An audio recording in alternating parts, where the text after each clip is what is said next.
knowing what you want is really important. And then being creative around how to get it, because it doesn't have to be so defined. I think sometimes we're so defined on, I have to do this 3 times a week. I have to do this every day. But then being creative about, actually, this might be more fun. This might be more doable. Welcome to the Lara Jane Layton Show. This podcast is for you, the person who keeps putting others first. Your self-talk has held you back.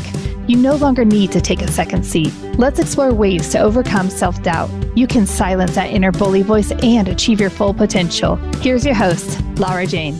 Welcome to the show, friend. My best friend Rishma is back with us today. She's been with us before and I loved her so much. I begged her to come back. But I'm so excited to talk about, I don't want to use the word change, but if you ever there's something that you really, really, really want and you're not sure how to get it, but you want it really bad, it's going to take some changing or some goal setting or something. Real life happens. Have you ever seen that meme where it says, the goal, you start here and end here, the real truth, and it's the squiggly line all the way through it, like, how do I get to where I want to go?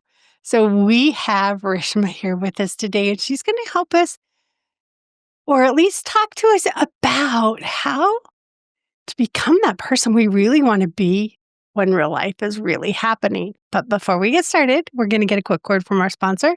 When we come back, Rishma, help me. We'll be right back. Hey, since I rarely have openings in my coaching schedule, I have a new resource out there on my website. It is called the BFF Coaching Network. And I have offered a spot there for any coach that has been on the show to list their coaching. You can go out there, you can listen to their episodes, you can feel a little bit about them, and then choose a coach that will work for you. So LaraJaneLayton.com, the BFF Coaching Network. All right, this is kind of fun because change happens all the time. And there's these things like I have my vision board, all the things I want to do and things that I try to remind myself are important to me in that midst of what's happening today. I know there's 1,000 different ways we can do this. So help me understand how I can decide what I really want and then go after. Yeah, I love this topic. First of all, it's so fun to talk to you again.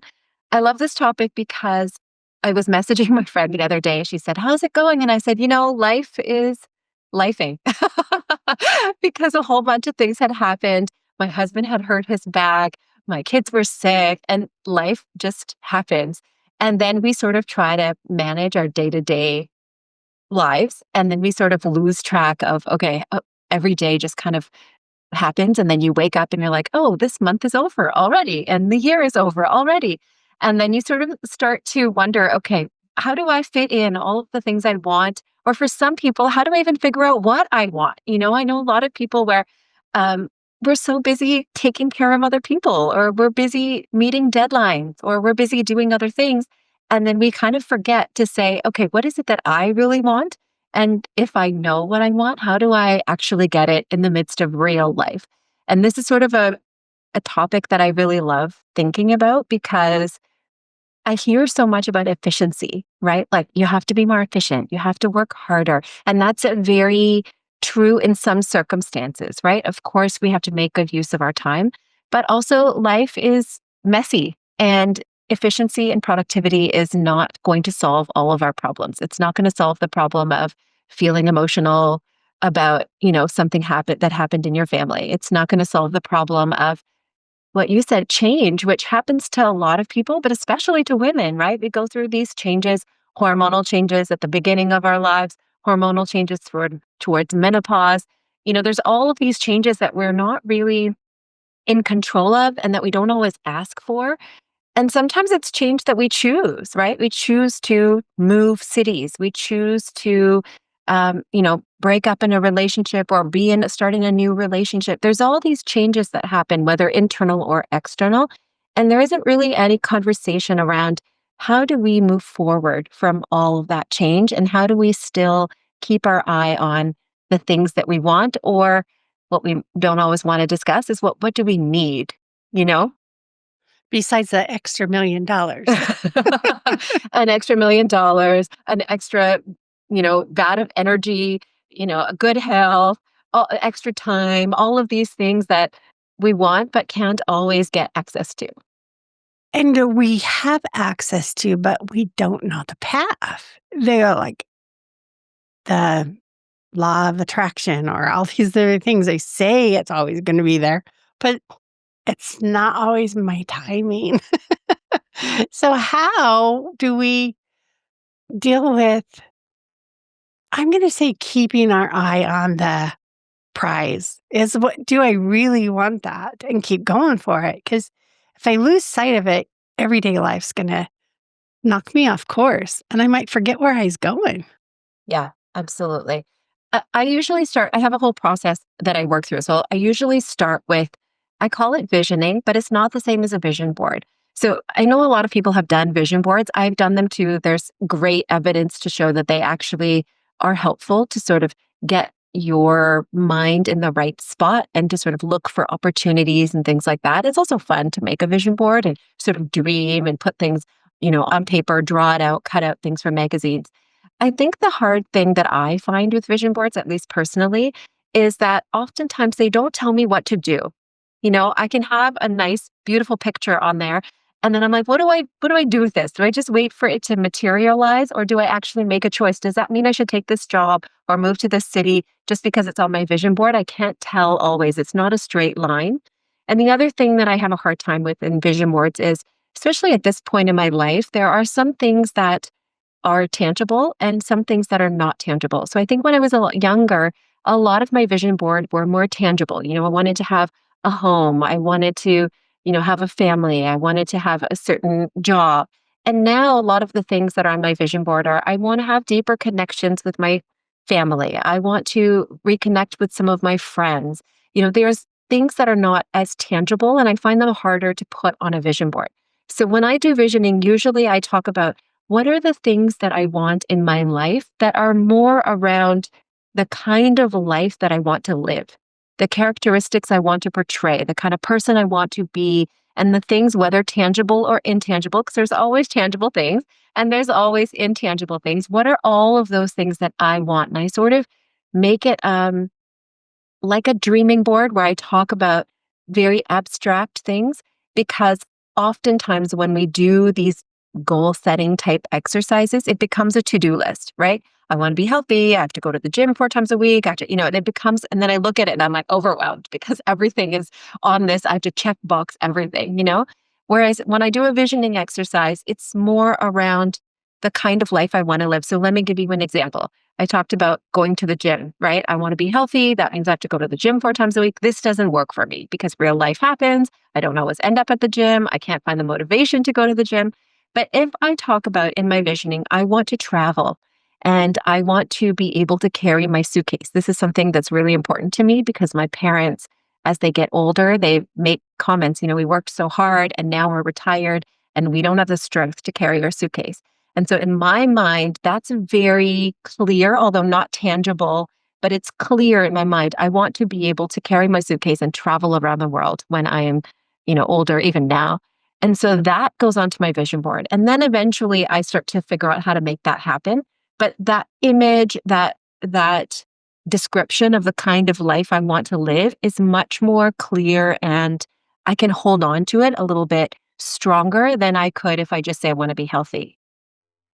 Oh, when you can identify something that's is missing. Like when I was a kid, I could run all over the place and not be tired. I mean, I don't know how they can never stop. But it's like I remember the times when I was at my worst health going, I just want to be able to walk across the room. I just need to be able to do dishes without sitting on a chair. Little teeny tiny things that are huge wins. And it's finding that energy. Well, how is it that you can push through and I see this perfect body. I may never get to be that perfect image of what the media said is perfect. And learning to be, I am perfectly who I am right now. And I'm okay to change and grow and choose my path. That's where the power comes. It's Mhm. not just because I had this image that the media said this is what all women are supposed to look like. Yeah, I love what you said there because it's really stepping into your identity, right? It's accepting yourself. And those things are hard to put on a vision board, but they're so critical, right? Like just actually accepting yourself, learning to love your body, learning to love your life, yourself. It's a very there's an identity piece in there that we have to accept and recognize change. I mean, I know for me, I'm going through, hormonal changes and I can't take my body for granted in the way that I did when I was younger, and that's not something I chose. It's not something I want, but I have to sort of step into this new version of myself and be aware that, oh, actually, I can't stay up all night anymore. I can't go by with just eating, random things all the time. I have to nourish myself. And these are things that feel um, almost like a constraint, almost like a restriction, unless I sort of step into that vision of who I want to be and how I want to live. Because otherwise, it feels like a chore where if I step into it and say that I want to be healthy, this is the kind of life I want to live, then it becomes a choice. And so I think that is a really big differentiator. Yeah, and if you know the why, not just I want to lose 10 pounds, but I want to be able to move more easily. And this is what I'm doing to do that. It's easier for me to focus on the why. Oh, yeah, I don't want that Absolutely. donut at the office because I want to be able to walk all the way to the donut table. Exactly. Also, I think it gives a little more flexibility. And this is what I love about this type of visioning is that I don't always know exactly how things are going to unfold day to day, right? I might have some deadline at work. I might have my parents call me, need something. I don't know how things are going to unfold. And so if I just if I start off with, I need to go to the gym 3 times a week, or I need to lose 10 pounds, it's very prescriptive and very specific. And when that doesn't happen, things that are not in my control, I can't control how much weight I lose. I can't control how many times I go to the gym. I mean, I can, but sometimes I can't because there are other priorities. And then I feel like I failed, right? Or I feel like, oh, there's this goal that I wrote down and I didn't meet that goal. Whereas when I think about, I would like to listen to my body, I would like to have more energy, I would like to be able to move more smoothly, then I have flexibility in saying, well, today was a really tough day. I woke up, and I didn't have any energy and I had to run around for various people in my life. Today, what my body needs is rest. I need to take a nap. Today, I need to stretch.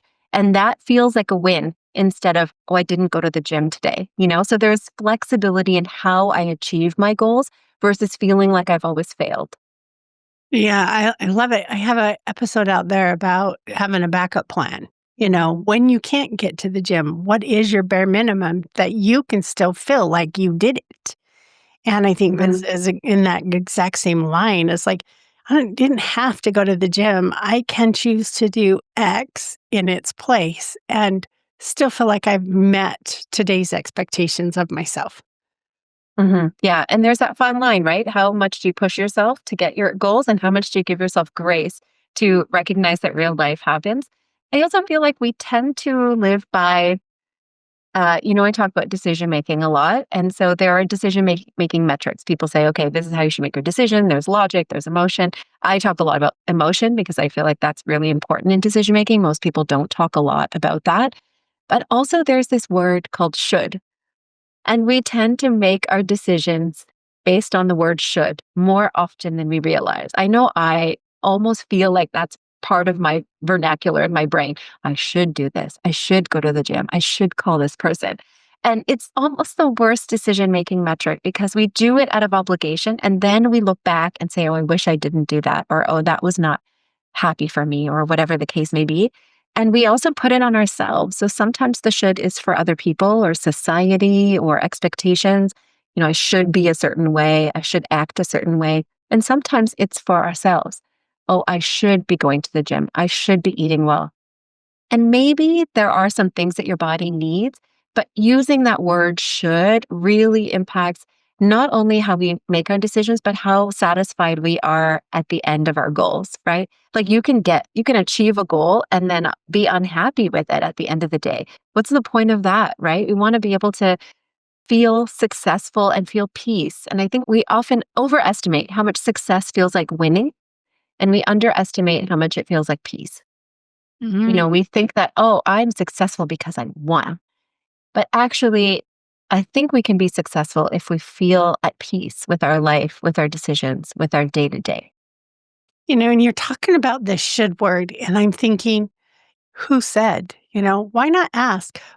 By whose expectation is this should coming from? Mhm. Is it the way I was raised? You should get married before you are X amount of age and have X amount of kids and have a house and cars and all these shoulds.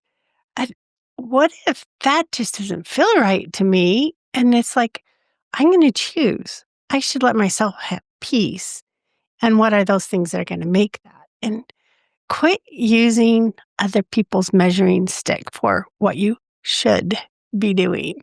And if it is your health, why do you think that that's important for you?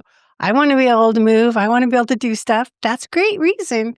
But is it only because the doctor told you so or because you chose?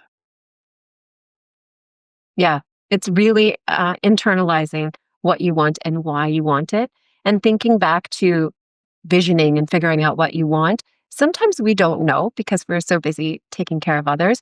And I know a lot of people who will say, I don't even know what I want anymore. I don't remember what was fun for me, what my hobbies are. Even for me, sometimes I remember one time my husband took the kids out for the day and he said, "You have the day to yourself." And I thought, I don't even know what I will do with myself. You sort of forget what the things are that you love or what kind of person you are. And so it is important to sort of take that time and really redefine who I am outside of all of these shoulds or outside of all of these roles and responsibilities.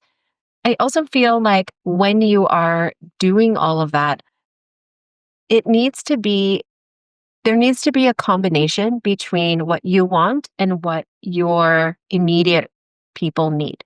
So I think one of the issues is I can say I want to run a marathon or whatever, right? But if I don't account for my family because of the time that it takes for me to accomplish that goal, it's going to cause friction. That doesn't mean I shouldn't chase that goal. That doesn't mean that I shouldn't carve out time for myself, but I have to account for how that impacts my life and the people in my life, just like their goals will impact me. And I am very much about supporting my kids, but their goals impact me. Right now, I drive my kids around a lot. My older one just got her driver's license, thank goodness. But I drive them around a lot. So their needs impact me. So we kind of have to work as a team. And I have this thing that I call the outside problem, just going back to that word should. When I think about my goals and I align myself with my own goals, I think, okay, is this something that I really want? And do I feel at peace with it? And I do it within the privacy of my own space. And once I go outside and I hear other people's opinions and other people's questions and other people's judgments, if that makes me not want to chase that goal, or if that makes me feel uneasy, then I remind myself that it's their issue, their questioning, their judgments, their definitions of success, not my own. And sometimes it's really hard to separate those two things, but I think it's really critical because otherwise I'll end up living my life for other people and not for myself. Whoa, that's a big can of worms, because I think other people are important. I'm not here to be a hermit, even though if that person wants to be, that's fine. But that's not my goal or what I think I am supposed to be. So I need to create an environment that allows people to be comfortable around me and want to be around me if I want to have people by me or around me, or I don't know even the right words to say on it, but it's just like, I know for me, people are important. It may not be for anybody else. And so this is where it's like, try it. You got that day all by yourself. Maybe I'll go to a spin class and see if that's my thing. Or maybe I'll read a book today. Or maybe I'll plant some flowers, see if that's my thing. We could experiment. We lost touch of who we were years and years ago. But is that really who we are today? We've changed. We've grown. We've gone through a lot of things. What brings us joy today? What gives you that peace today? And I say, experiment away, you know, Absolutely. figure it out. And you make a really good point. People are important. I'm not saying that we should live our lives and not care what other people think. That's absolutely, I think, impossible sometimes, especially if they're people that you love and you care about.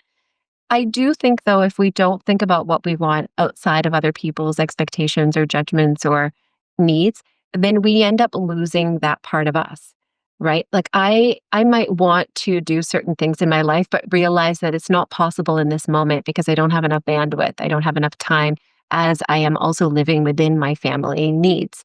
So recognizing that that's something that I want, I think is equally important. And then being able to chase it when the time is right or carving out some time so that I can sort of sow the seeds to get there when I'm able to, that at least allows me to not forget that those parts of me exist.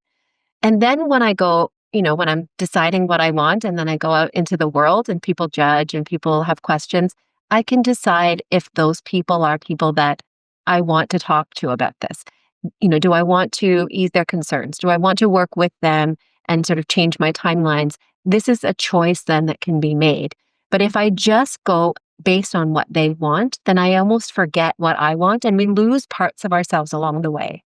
And I think this is why a lot of people say, I don't remember who I am anymore. I don't remember why I wanted this anymore. I'm not happy. I chased this for many years and I'm not happy anymore. And I think it's because we tend to merge what we want with what other people want or what we think is expected of us.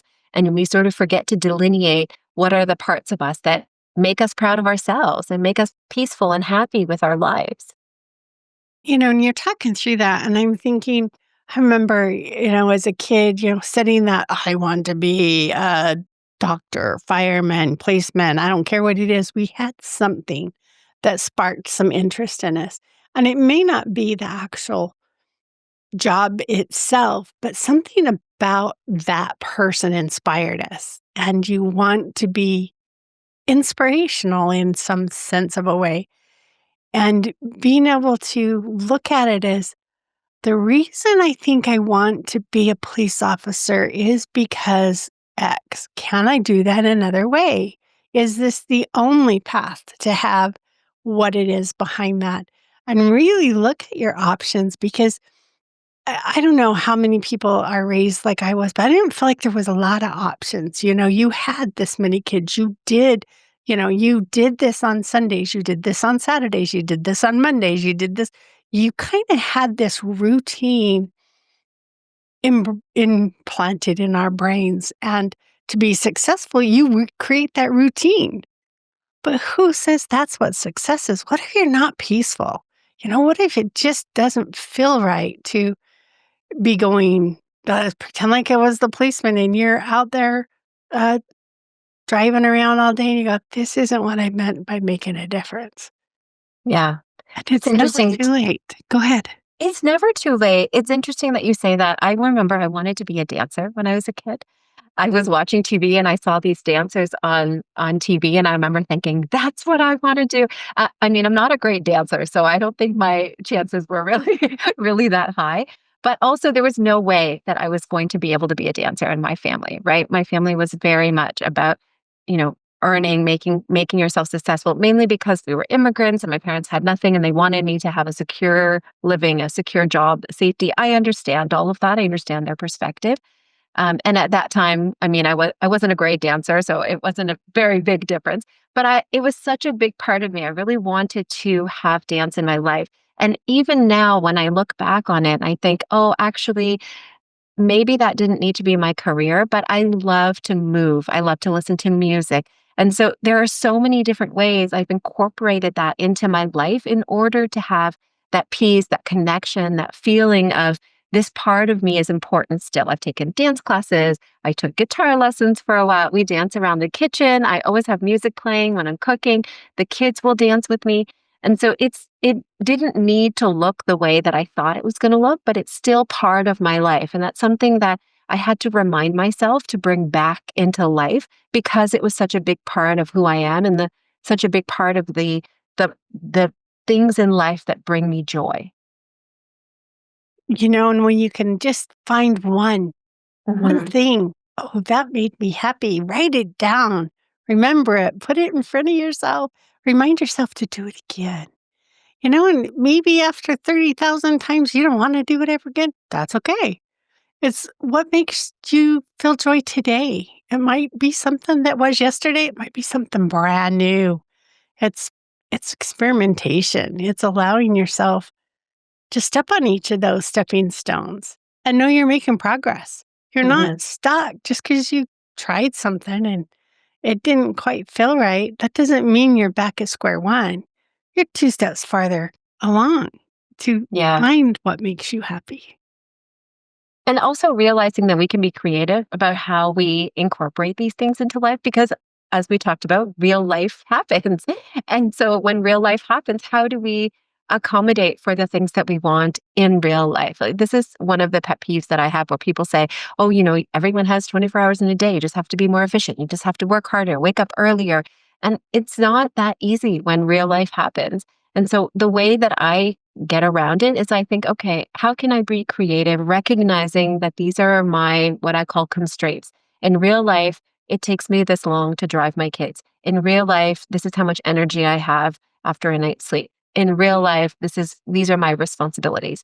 And so when I look at real life, then I'm able to give myself a little bit more grace, a little bit more understanding that, oh, I wasn't able to do all of these things in a day. And it's not because I wasn't efficient or productive enough. It's because I had other things to deal with and I only have so much energy. So recognizing what are those constraints in my life and then being creative around how do I actually incorporate the things that I want for my life. So knowing what you want is really important.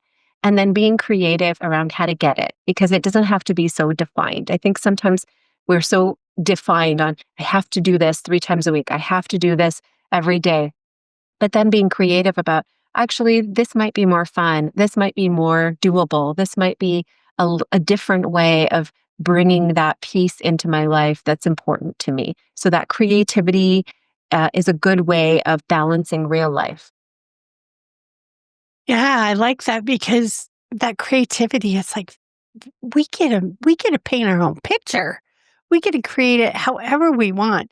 I remember as a kid, it's like I would on purpose paint the grass purple and things that were just different because who told me it has to be green just because this earth has green grass, my earth's gonna have purple grass. And just try to break that mold. What can you do that's going to force your own brain out of its comfort zone? Yeah, And it absolutely. can be something really minor like that. It just like, this is how you should act. Well, I am going to show up a half a minute late, proving I don't have to do it this way. Okay, I'm stubborn. That is something I would do. This But is why I think it's nice to sort of dream, right? Like we sometimes we preempt our goals and we preempt our life by thinking, "Oh, I don't have time for that. I don't have the energy for that. That's not possible. I don't have the money for that." Where if we think about if everything was possible, what are the things we would want? And then what are the things that are in the way? And then how do we creatively bridge those two things? And so I ask actually everyone I work with, what do you want? What are the things that are getting in your way? And then how do we bridge that? That's where the creativity comes in. And then the other thing I do, which is a little bit more of a deeper conversation, is the things that are getting in your way. Let's unpack those because some of those are real and they're absolutely true. And some of them maybe have changed over time, but we still believe them to be true. They might have been true once upon a time, but they're no longer true. And some of them are perceived, like we learn them or we take on a certain perspective and maybe it's not true anymore, but we think it's true.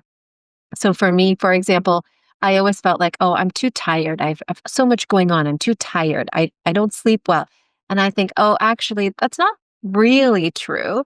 Sometimes it's because I'm doing something I don't like. So I don't have the energy to do it. And then I have to readjust and think, okay, how do I actually, you know, um, admit that maybe this is just not the right thing for me versus it's not that I'm too tired, and sometimes I'm legitimately tired. So you have to kind of unpack that a little bit What are the things that are true, which is legitimate? What are the things that we think are true, but maybe were true once upon a time are no longer true?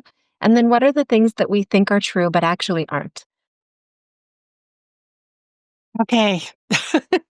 I'm sitting here, got all these little ideas, and it's like, okay, what is it? It's like, if you look at what's on your plate, like you say, I just don't have enough money. Well, what is it that you're evaluating? Do you not have enough money just to pay the mortgage? Do you not have enough money to feed your kids? Do you not have enough? What is it that you don't have enough money for? Now, I could tell you, I want to put in an outdoor kitchen. I want to finish my basement and put a mother in law type apartment down there. I want an RV. All these things are real. Mhm. I don't have the money for all of them. Well, maybe I do, but where's that balance? What is it that's really important to me right now? What is it that I could put on the back burner? I don't need the outdoor kitchen right now. And maybe I'm getting too old to even want to party, have big parties anymore. So maybe that's off the table now. And you start narrowing it down, and it's like, okay, the really important thing to me right now is X. And when you can do that, you've now freed up that I don't have the money because you're looking at 30 things down to one is like, okay, how can I afford this one thing and make it work into my life? And so just by really evaluating what's on your plate, whether it's your time or whatever, the busiest person in the world is the one who doesn't have time because they want to do so much and they stack it so deep. I have a friend that on a weekend she can visit four different friends and she's someone for breakfast, someone for lunch, someone for dinner, and it just exhausts me to even think that I could even stack that many things. My body doesn't do that. If I spend 1 hour or one afternoon with my friends for lunch, as much as I love them, my body's done. So what is it? What are those priorities? And make sure you make room on your plate for those and those things that aren't that big a deal right now. Put them on the back burner. That's where I like my vision board. It's on the back burner. I'm not driving it right now, but I'm gonna get there. Mhm. It's something for later, something that's on your mind. Also, money is a really good example. I mean, there are many we can use, but money is a really good one because we also have a lot of stories around money. We also have a lot of thoughts around money. My parents handled money in a very specific way, and I handle money in a different way. But it took me a long time to realize that it was very different. I remember when I was little, I really wanted these specific pants. They were Adidas. They were very in fashion. They have three lines, the ones with the jogging pants with the three lines on the side. And my parents couldn't get me that. And they bought me, my mom we had Byway back then, was sort of like a Kmart, I guess, and she bought me these track pants with the lines on the side, but they only had two lines, not three lines. And I remember thinking, I really wanted those other ones. And so now when I think about raising my kids and spending money, I think the way that my parents thought. They came to this country with nothing. They were really struggling day to day. They wanted to put food on the table. So buying certain things was really not possible for them. And then I see my kids and they need a computer for school and they need all of these things. And my brain immediately goes to, how can I get a sale? How can I? And of course, I want to be frugal and smart about how I spend my money, but I'm not in the same situation that they were in. And so thinking about how I spend my money in this sort of stage of life, I also have to account for my money stories, right? Is it a waste if I buy something?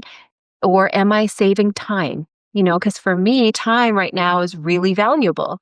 Whereas for my parents, the money was really important. And so they made certain decisions in a different way.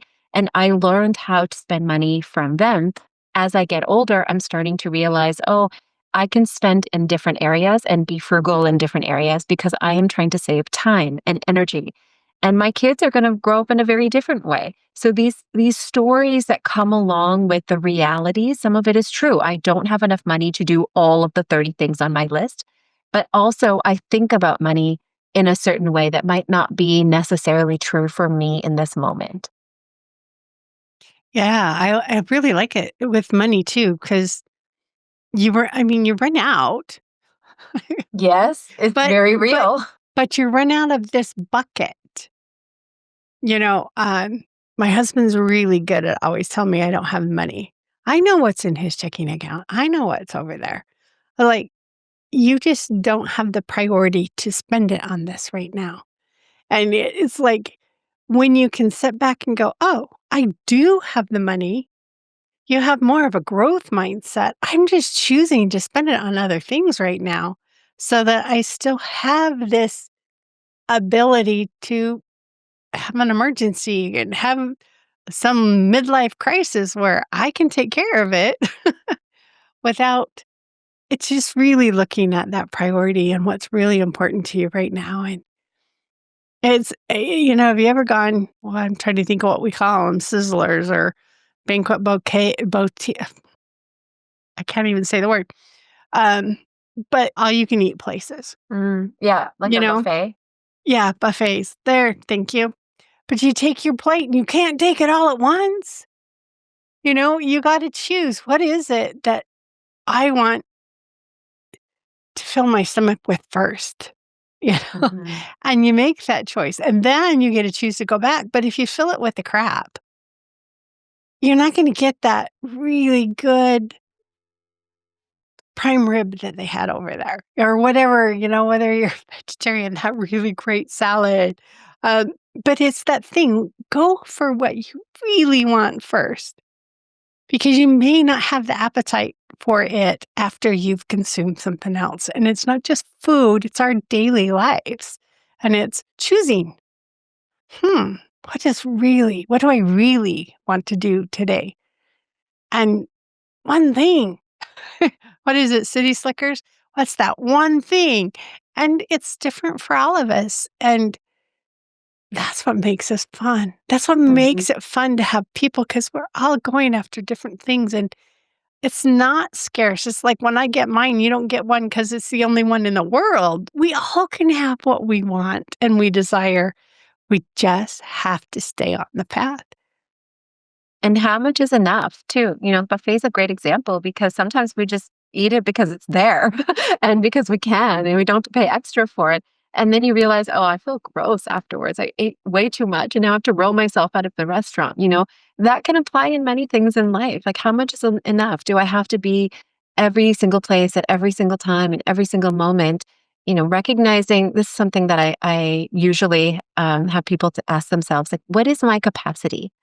What is what am I able to do in this moment? Because otherwise you end up getting into burnout, right? Because you crash, you do so much and then you crash. And I don't know about you, but for me, sometimes I have a hard time saying no or saying, I don't have the energy for that right now. I just do, do, do. And then all of a sudden you realize, oh, wait, maybe I shouldn't have done that much. So it's been a real practice to really ask myself, how much is enough? How much do I need to do? How much do I want to do? Is it okay to rest? And yes, it can be okay to rest. It doesn't make I don't need to feel guilty for resting. Like, these are things that, it takes a while to sort of really reshape the way you think about these things. When you're resting for your health, for you, when you're Mhm. resting for you, that's completely okay. But if you're sitting on the couch, just sitting there like, I don't know what to do, so I'm just going to rest. Is it for you? Is it that cop Mm. out of it's a weekend, I just want to chill? Go for it. Because we all burn ourselves out during the week and we need those times. But if it's because you really don't know what else to do, start experimenting. One lady said, just lay down on the floor, all the way, get every one body part of you on the floor, then get back up. That's great little exercise, and it's all you have to do. And you think, is it that simple? What is that one thing I could do right now? I'm sitting here bored out of my mind because it's a weekend and my husband decided to work and I'm here alone or with your kids. What is it? What is Yeah. that thing that you could do right now to bring you that little bit of peace? Or, ooh, I made some progress today. A really helpful differentiation that I use a lot. I've actually done a bunch of episodes about this topic exactly. I love that you brought it up. Are you resting for you or are you resting because you don't know what else to do, or you're just tired, or you're, procrastinating or something like this. And a really helpful differentiation for me is I ask myself, is this something that I need, or is this something that I'm using as a coping strategy? Because sometimes you have a bad day and you want to just lay on the sofa and watch TV. That's okay. But recognizing that I'm doing it because I had a bad day, not because this is restful or nourishing. And so, what are coping strategies that I use? And then recognizing, when is this okay, that this is something I need, versus this is something I'm using to sort of avoid all of the other things in life. Because coping strategies are necessary and important, but also can turn into bad habits, can turn into self sabotaging sort of things because we're not realizing that they're happening in that moment. So I usually differentiate, is this rest that I need, or am I using it as a coping strategy? And that's okay. I understand that sometimes that happens, but recognizing that difference will help me to pull out of kind of going down a spiral if I feel like I'm going that direction. I like that because it is a coping mechanism sometimes. And sometimes I just need to get through today. I got to Hmm. figure out how not to let I've gotten pissy. I've gotten, like I tell my husband, I feel edgy today. I just, like, any moment I could just jump off that cliff and let somebody have it. And then nobody deserves it. So I'm going to choose to calm myself down. And that's what I do in those edgy moments is just leave me alone. Hmm. And sometimes we don't have capacity to change that, right? If you're tired and you're going through a health issue or something, sometimes it's like, I don't have capacity to change my coping strategy. I'm just going to scroll my phone because I don't have the energy to do anything else. At least if we recognize that that's what's happening, then when we do have that energy, we can make a change. Or when we don't have that energy, we can give ourselves a little bit of understanding and self compassion to say, you know what, it is really tough to go through what you're going through right now. Yeah, and it's asking yourself the questions, stay with it, ask it. What Mhm. is it? And I think that's the most fun is Yeah. being able to just keep reflecting yourself like, okay, these are the things that made me feel good today. These are the things that made me feel bad. What is it? What was the component? Did I feel less than somebody else? Did I feel accomplished and I got so much done? What are those triggers? And then how do I get that feeling in other situations or avoid it if it's one of the Mhm. ones you don't want? That's really the secret sauce, I think, to dealing with real life is figuring out, asking yourself these questions with curiosity instead of with judgment. Because we're so hard on ourselves and it's so easy to judge ourselves or tell us we did something wrong, tell ourselves, oh, I made a mistake. I should have done it this way. But if we ask ourselves, oh, I wonder why I did it that way. I wonder what I needed in that moment. I wonder what I would like to do in the future. It's sort of a conversation that's curious versus judgmental. And I think that's really the key because life happens. We can't control it. Change happens. Sometimes we want it. Sometimes it's hard to do. And that curiosity really helps to sort of move things forward. I love the word curiosity. It just adds a little bit of energy to the thought process of dig a little bit deeper. Mhm. Why is that? Why is that? And maybe you don't want to use the word why because it seems whiny as a kid. Why? So say, how did I come up with that? How does that make me feel? What is it about that? You can pick the words that aren't going to make you feel like you're shaming yourself. Why did you pick that? It's like, what Yeah, was it about that absolutely. that I liked, And give yourself the power to stay curious. Hmm. There's one more thing I wanted to mention about change because I do feel like we all go through change, whether we want it or not, whether it was given to us um, it through life or not. And that is a concept that I call chosen loss. And sometimes what happens is we make choices in life to deal with things in a certain way. I moved, I got married, I had kids, I took a job, whatever the case may be. And oftentimes I find, especially when I was working with many years ago, I worked with fertility patients a lot. And I found that sometimes we make these life choices and it doesn't always feel like a choice. We make the choice, but it feels like, we're brushing up against time. There's always, especially for women, a biological clock, right? And so whether it's fertility, whether it's menopause, whether it's a job, there's often this clock ticking or this need, I have to make money or whatever it is. And we make these choices. It feels a little bit restrictive. It feels a little bit constrained in the way that we have to make these choices. But they're choices that we make for the betterment of our life. And what we don't realize is these choices, although they change our lives, they also change us. And in order for us to move forward, we have to give something up. And so this is where this concept of chosen loss comes in. In order for me to take this job, I had to give up something else that was important to me, maybe my free time, maybe my time with my family. In order to take care of my family, maybe I had to give up some money that I would have gotten at another job that I could have taken, etc. And so we have to give something up in order to move forward. And I find a lot of us don't spend that time or energy to recognize the loss that we had to endure, especially for women, because a lot of these choices are time based, age based. And then we tend to interpret it as guilt. I wish I would have done it this way. I should have done it this way, or resentment or regret. And actually, it's grief. We grieve that part of us, that other version of ourselves. What could have been had I done it a different way? And so when you look at it that way, where it's a loss that you sacrificed, you gave up, you lost it for a certain reason, it takes off the heaviness of I made a mistake, I didn't do it right, and it allows that processing of emotion that comes with change. And this is, I think, a really key part of managing change is recognizing that we have to lose something when we choose something else.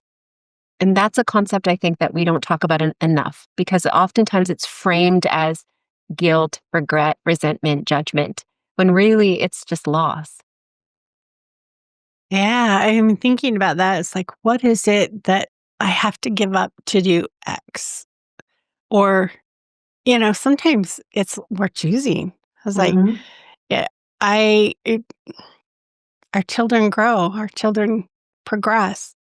And I'm using clothing items as an example, metaphor, but they no longer fit this. There's no Hmm. longer a need to have this in our house. And letting go of those things. And then you have the precious memories of, oh, I can't give up their baby clothes. I remember how cute they were. And it's sentimental's fine. Is it holding you Hmm. back? Choose. Is this holding me back? Or is it something that is going to make something happy again? I've got a sister in law that makes shadow boxes out of their christening clothes and, passes it down. My kids have made it really clear they're not interested in something like that. It's like, Mom, it's just junk that we have to deal with. But if you don't, that's because to me, it's in the way. I love, Hmm. love, love, love, love, love to craft. I hate, hate, hate, hate to figure out what to do with it when I'm done. So I just choose not to do the crafting because I don't want to have to figure out where to put the stuff afterwards. So what is the choice? What is it? Do you love it so much that you start an Etsy shop and sell it all? You know, I hate going to the post office worse than I hate figuring out what to do with it. It's Hmm. we all have those things about us. We get to pick what I think fulfills it's our true. lives. And we look at someone else and you think, oh, I'm reading the book Comparisonitis. I don't know if you've read it. Same person that did Mean Girls. I'm trying to Melissa something. Um, Verosin something. Anyway, it's excellent because it's talking about, we can compare to figure out what we want. Oh, Grishma looks so happy. I probably need to do X so I can be more like that because I want to be happy too. Well, what makes Rishma happy isn't going to be what makes Lara Jane happy. Well, it could be. That could be great. But being okay that you get to choose your journey, your measuring stick, just because somebody once said when you have a big house and a big family and a big everything means you're successful. Doesn't mean that needs to be your measuring stick. We get to pick. So, what is it when I feel successful? My kids aren't having to live at home. They're happy. They're on their own. They're out of the house. I feel a little bit of success knowing they're independent. Now, was there loss to go with it? Yeah, they're independent. Like, they Absolutely. no longer need me. So there's a big adjustment, but that loss is not anything compared to looking at how much they can do on their own, and they don't need us. And that's where I think my contentment of this was I did a good enough job. Did I do a perfect job? No. God, I'm sure they can nitpick 100 million things I did. But at the same time, we get to pick, did I do a good enough job for me? Mhm. Do I want to change more? Am I living the life I want to live? And if not, what could I try? Yeah, definitely. Recognizing that there is choice and that it's okay to miss the things that you miss. And it's also okay to look forward. It's two sides of a same coin. And then recognizing that it's okay to miss that and not blame yourself for it. And then also let's move on and find what makes you happy and what's the game that you're playing, not what everybody else is playing, What makes your life unique and what makes your life special and important and peaceful for you. That I love that game analogy because, maybe you're a chess player and the person that you're uh, sitting down playing a game with is a life. They like the chance, they like the roll the dice and see what happens, but you're strategic and you're figuring out. Neither of us are wrong. We have Mhm. different approaches. And that's when I go, you know what? I'm okay with how I chose to be. I can look at all these other, oh man, I wish I had that and I wish I had this. But I'm glad I have what I have. And when I can look at the gratitude and be thankful for where I'm at, there's no longer that need of that comparisonitis of trying to be as good or feeling less than because there's no comparison. What's better, an apple or a peach? Depends on the person eating it, right? Or how long Mhm. you want it to survive. I mean, there's so many things that could go into which is better. You come down to a peach lover and an apple lover, and they're going to argue forever, and they're never going to concede because that's not their favorite. Yeah, it's really about making the life that's not the life that's the best life, but the life that's the best for your life, for your needs, your desires. And I think that's where the individuality really comes in. I I love like the it. apple and peach analogy. So, you've seen that thing that you'd be the juiciest peach on earth, and there's still going to be someone who doesn't like peaches. Mhm, mhm. Like, it's okay. I can be the pear or whatever. It's not like it works. So, let's kind of like wrap this up a little bit. We've talked about, the whole thing was, being that best life, what is it that I can say, this is what I want and still find the path to get there when real life hits? And we've talked about all these little ways to get around to it and do it. But I think, as we're talking, it's just like pick your path and be okay with it and know what has to go and what has to come. And I know that sounds so simple. Now we can all do it. Pick your path. A lot of it is take your path and recognize what your life is. Like, what are the things that are real for you, and how can we creatively get around them? How can we make sure that we're following what's right for us and not what's right for someone else?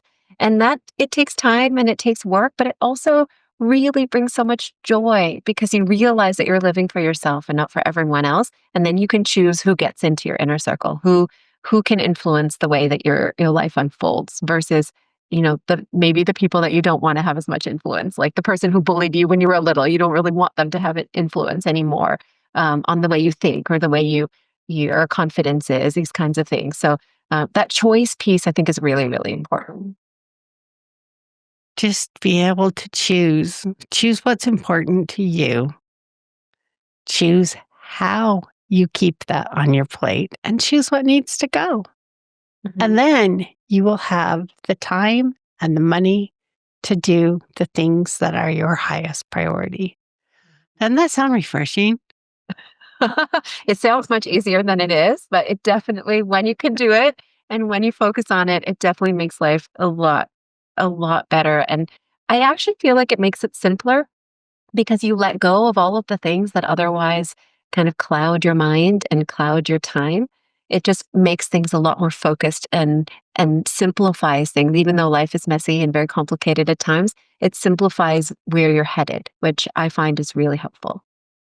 Well, and also gives you that question of when you are getting in that disappointed mode or that discouraged, whatever, negative thought is starting to hold you back, it gives you that moment to ask it. Hmm. Are you really important to me? Hmm. Why Is am I this getting, important? Yeah. yeah, why am I getting so upset over something that is really not that important? Do I agree with this reaction that I'm having, or do I want to change it? I have lots of reactions I don't agree with. So do I. That's where that question came from. It's like that moment of frustration, and then you lash out at somebody and you go, "Oh, this is not helping anybody, not me, not them, not anybody." And it's regroup Absolutely. and know that it's okay to regroup. It's necessary to regroup. We all have these reactions that are sort of pre-programmed into us, or that we had a long time ago, and we just keep reacting the same way. And that's normal, and it's healthy to recognize those. R Rishma, I love having you talk to us. We could go on for, I know, at least another hour and not be done. But let's wrap it up and share with our friend that's here with us a little bit about yourself, what you specialize in, how they could get a hold of you if they chose to work with you. And then we're going to say, what's that one thing that can help us deal with real life so that we can get what we want? Hmm. Well, thank you so much.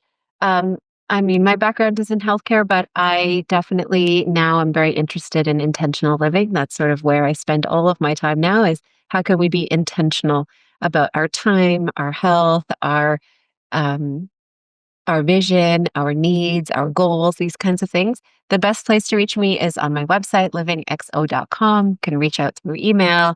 I also have a podcast called XO Conversations. So the website is probably the easiest thing. Everything's linked there, livingxo.com. I also have a whole um, download that people can use if they're trying to figure out what they want for their life. So you can reach that. You can find that on the website as well. And what's the one thing?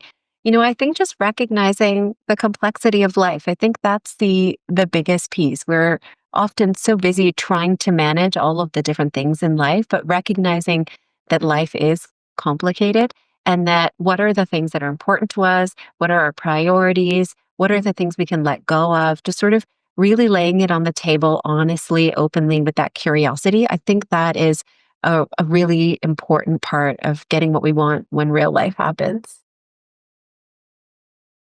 I think I can do this. I can live and make changes while the life happens because I now have the tools and to stay curious, kind of set my boundaries, which we didn't talk about. But it is that curiosity. When does this push me over the edge? When should I never go out of the house because I'm edgy? So I, Absolutely. Boundaries are important. for everybody else's health. I love it. Thank you so much for joining, friend. I am not a medical or mental licensed professional. I'm here for entertainment. This is not medical advice. This is just practical ways of thinking and living. So, thank you for joining. Have a great day and stay tuned for the next episode. Are you tired of waking up exhausted? You are not alone. If you're looking to take your life back, Let's start with the simple step of adjusting your self-talk. Stay tuned for the next episode with your host, Lara Jane. Remember to follow the show so you don't miss the next simple step that you can use to feel more confident. And please leave an honest review.